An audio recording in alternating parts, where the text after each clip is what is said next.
최근 끔찍한 살인 사건들이 연이어 발생하고 있어 대한민국이 불안에 휩싸이고 있는데요. 이런 가운데 인천에서 남성 대상의 총기 연쇄 살인 사건이 발생해 충격을 주고 있습니다.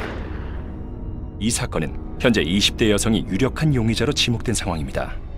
대한민국을 떠들썩하게 한 한 여성의 총기 연쇄 살인 사건. 그 사건의 내막을 파헤쳐 보겠습니다. 국내에서는 총기 소지가 불법이기 때문에 이 사건은 더욱 특별한 케이스라고 볼 수 있습니다. 왜 용의자가 총을 사용했는지, 남성들만을 골라 살해했는지 그 범행 동기에 집중할 필요가 있습니다.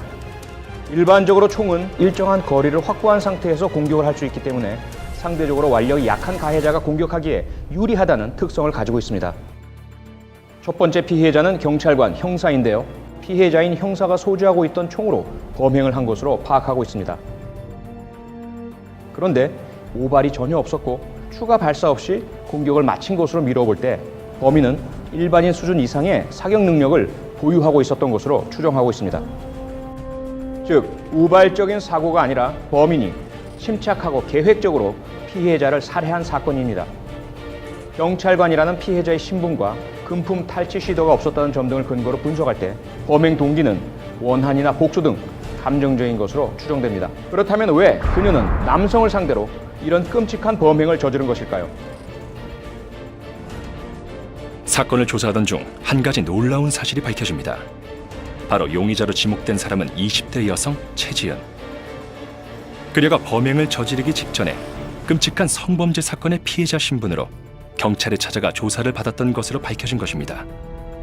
즉, 끔찍한 사건의 피해자였던 한 사람이 연쇄살인의 가해자로 돌변한 보기 드문 사건인 것입니다.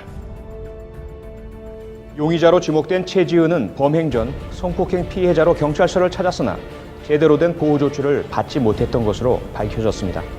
이는 우리 사회가 성폭행 피해자에 대한 법적인 지원 제도와 보호 조치가 미흡하며 이들이 성범죄를 당한 이후에도 추가적인 성범죄에 그대로 노출되어 있는 안타까운 현실을 보여주고 있습니다.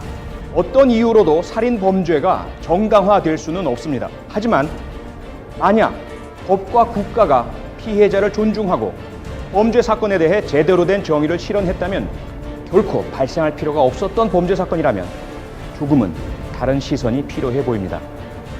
여러분은 그녀와 같은 상황에 처한다면 과연 어떻게 하시겠습니까?